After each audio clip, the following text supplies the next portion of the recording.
বাংলাদেশের এমন একটি পার্কে আসছি যেখানে আসলে মিশেই যে কারো মন ভালো হয়ে যাবে, গ্যারান্টি দিলাম। হ্যাঁ, আমি দিনাজপুর খানসামা শিশু পার্কের কথা বলছি। পার্কটি দিনাজপুর থেকে 40 কিলোমিটার দূরে অবস্থিত। তবে এই ছোট্ট শিশু পার্কে দেখার মতো অনেক কিছু রয়েছে। পুরো পার্কটি দেখতে আমার সঙ্গেই থাকুন। আসসালামু আলাইকুম এভরিওয়ান, সবাই কেমন আছেন? আমিও আল্লাহর রহমতে ভালো আছি। এই তো খাওয়া দাওয়া শেষ করে রেডি হয়ে নিচ্ছি। আজকে যেহেতু 40 কিলোমিটার এই দীর্ঘ পথ পাড়ি দিব, তাই হিজাবটা ভালো করে সেট করে নিচ্ছি, কারণ বাতাসে প্রচুর উড়ায়। আমি যেহেতু বিরল থেকে রওনা দিচ্ছি, তাই ধুকুরঝাড়ি রোড দিয়ে একেবারে কাহারোলে চলে আসলাম। আর এই কাহারোল রোডের মধ্যে দেখলাম চলন্ত রাস্তায় এমন ভাবে ধান মেলে দিছে যে গাড়ি এদিক থেকে ওদিক হলে দুর্ঘটনা ঘটতে পারে। সত্যি বলতে আমরা একটুর জন্য বেঁচেছি। তারপর একেবারে বীরগঞ্জে ঢুকে গেলাম। আর এখান থেকে ঠাকুরগাঁও 29 কিলো এবং বীরগঞ্জ 35 কিলো। ফাইনালি বীরগঞ্জ পার হয়ে খানসামায় চলে আসলাম। তারপর বাজার পার হয়ে খানসামা উপজেলায় ঢুকে পড়লাম, কারণ এই উপজেলা দিয়ে খানসামা শিশু পার্কে যেতে হয়। উপজেলার ভিতরে দেখলাম এখানকার এমপি আবুল হাসান মোহাম্মদ আলীকে। আর এটা হচ্ছে খানসামা শিশু পার্ক। আর এখানকার টিকিট মূল্য মাত্র 0 টাকা, মানে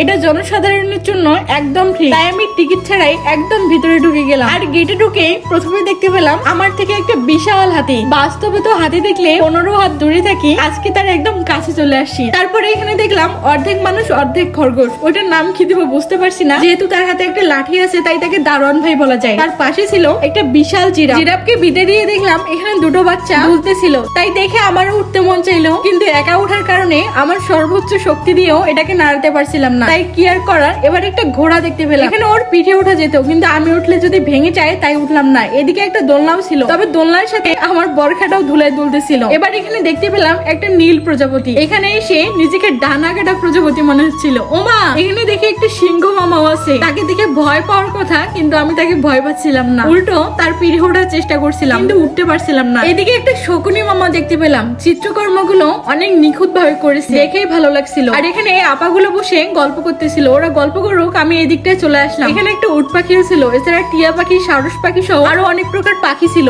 দেখে একদম রিয়েল মনে হচ্ছিল। তারপর এখানে দেখলাম দুটো ডলফিন বসে গল্প করছিল। ডলফিনের পাশে অনেকগুলো হরিণ ঘাস খাচ্ছিল। তারা মন খারাপ করতে পারে, তাই আমিও তাদের ঘাস খাইয়ে দিচ্ছিলাম। ওরা ঘাস খাক, ততক্ষণে আমি এদিকটা দেখি। এদিকে দেখলাম অনেকগুলো বক একটা মাছ ধরে কাড়াকাড়ি করতেছে। আর নিচে ছিল একটা মাঝারি আকৃতির কুমির। এদিকটায় একটা বাঘও ছিল, কিন্তু বাঘটার মুখের আকৃতি দেখে হাসবো না কাঁদবো বুঝতে পারছিলাম না। আর আমি তার মুখে একটু হাত ঢুকিয়ে দিলাম। এছাড়া এই দিকটায় বাচ্চাদের খেলার জন্য অনেক সুন্দর সুন্দর দোলনাও ছিল। আর এখানে দেখলাম মোটু ভাই। বেচারাকে দেখে সামুসের কথা মনে পড়ে গেল। আর তার অপোজিটে কানে হাত দিয়েছিল পাতলু ভাইও। আমি তাদের হাত ধরে মাঝখানে দাঁড়িয়েছিলাম। আর এখানে ছিল একটা সুন্দর চক্র, দেখে ঘুরতে মন চাইলো, তাই একটু ঘুরলাম। আপনাদের আমাকে একটু ধন্যবাদ দেওয়া উচিত, কারণ আমি বিনা পয়সায় এত সুন্দর একটা জায়গায় দেখালাম। পিকচার আমি বাকি হয়ে চলুন ওই দিকটা দেখাই। এদিকে দেখলাম একটা বিশাল অজগর, কিন্তু তাকে দেখে আমার বিন্দু মাত্র ভয় হচ্ছিল না, উল্টো তার সাথে ছবি তুলতেছিলাম। এই জায়গায় একটা মোরগও দেখতে পাইলাম। আগের বার যখন আসছিলাম মোরগটার পা ভাঙা ছিল, এবার তার ব্যান্ডেজ করে দেওয়া হয়েছে। তারপর আমাদের বিলুপ্ত প্রায়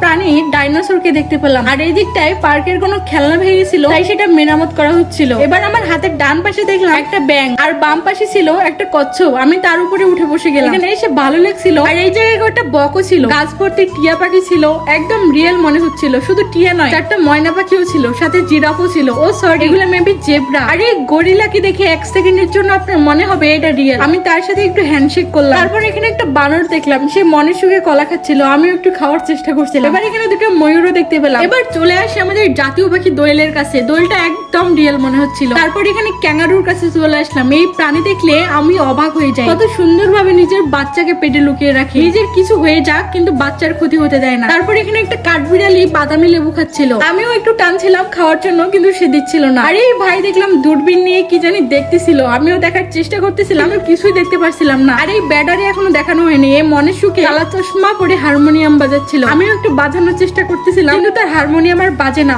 অল্প একটু জায়গার মধ্যে এত কিছু তৈরি করে রেখেছে পার্কটাই, আসলে জায়গাটা দেখার মতো, অনেক সুন্দর। আপনাদের কেমন লেগেছে অবশ্যই জানাবেন। আর খানসামা থেকে কে আমার এই ভিডিওটা দেখতেছে অবশ্যই একটু জানাবেন। আজকের মতো ব্লগটা এখানে শেষ করলাম। ভালো লাগলে লাইক কমেন্ট শেয়ার করবেন। আল্লাহ হাফেজ।